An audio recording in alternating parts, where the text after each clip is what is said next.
News पथ के सफर में अब सोशल अड्डा का रुख करते हैं, जहां आज बात होगी भारतीय रेलवे की।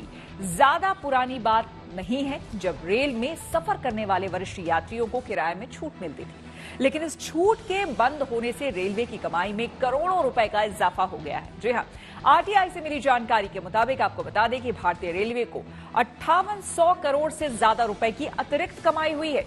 रेलवे को ये बड़ी कमाई देश के वरिष्ठ नागरिकों को दिए जाने वाले कंसेशन यानी कि रियायत वापस लेने पर हुई है। 20 मार्च 2020 को देश भर में लगे कोविड लॉकडाउन के दौरान रेलवे ने वरिष्ठ नागरिकों को किराए में दी जाने वाली छूट वापस ले ली थी। इस फैसले से पहले 58 साल या फिर इससे ऊपर की वरिष्ठ महिलाओं को यात्री किराए में 50% की छूट मिलती थी। वहीं 60 साल या फिर इससे अधिक उम्र के पुरुषों और ट्रांसजेंडर नागरिकों को यात्री किराए में 40% छूट दिए जाने का प्रावधान था। लेकिन इस छूट को वापस लेने के बाद अब सभी वरिष्ठ नागरिकों को भी सामान्य यात्रियों की तरह पूरा किराया देना होता है।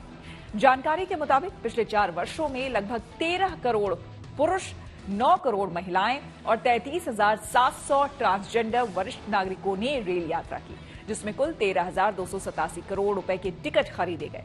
इस राशि में वरिष्ठ नागरिकों को मिलने वाली रियायत का हिस्सा करीब 5,875 करोड़ रुपए बैठता है, जो रेलवे को अतिरिक्त मिला है। रेल यात्रा में वरिष्ठ नागरिकों को किराए में फिर से छूट बहाल करने का मुद्दा संसद के दोनों सदनों समेत कई जगहों पर उठ चुका है, लेकिन सरकार ने अब तक इस फैसले को बरकरार रखा है। हालांकि रेल मंत्री अश्विनी वैष्णव ने इसी साल जनवरी में कहा था कि सरकार हर यात्री को रेल किराए में 55% की रियायत देती है।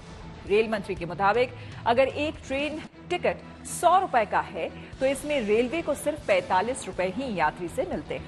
सरकार की रेल किराए को लेकर अपनी दलील है, लेकिन सच ये भी है कि कोविड महामारी से पहले भारतीय रेलवे की तरफ से यात्रियों को एक ट्रेन टिकट पर 55 रुपए से ज्यादा छूट दी जा रही थी।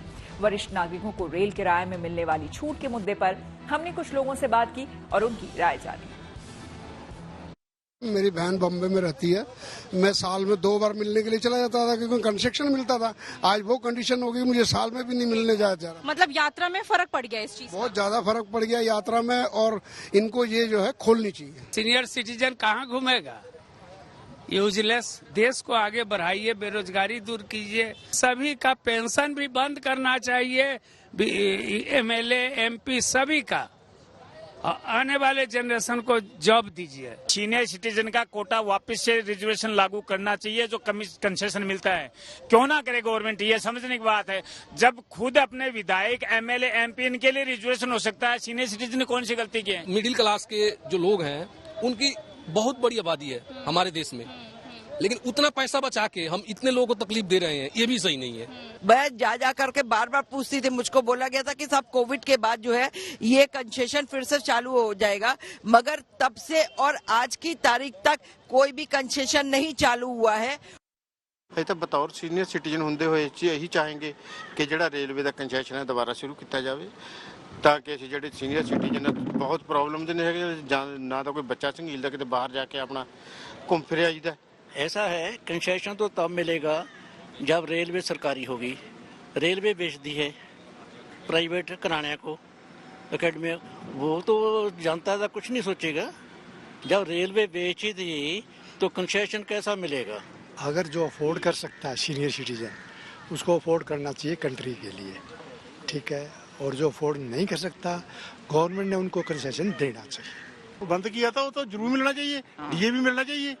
डीए इसने मर्जी से बंद कर दिया, जो हमारा मॉरल ड्यूटी है इसकी करने की। कोविड के दिनों में जो काम हुआ है, देश का नुकसान हुआ है, तो उसकी भी भरपाई तो ऐसे ही होगी ना। हमें तो अगर मान लो सीनियर सिटीजन को है कोई छोटा मोटा बेनिफिट मिल भी गया, हमने छोड़ भी दिया, तो देश के हित में ही जाएगा ना। इनको देना चाहिए कंसेशन। सीनियर सिटीजन को क्यों बंद कर रहे हैं? इनको देना चाहिए, क्योंकि जे सीनियर सिटीजन को तो बंद कर रहे हैं, लेकिन जो सांसद हैं और इनके बंदे हैं वो बेनिफिट ले रहे हैं, उनका भी बंद करें जा तो।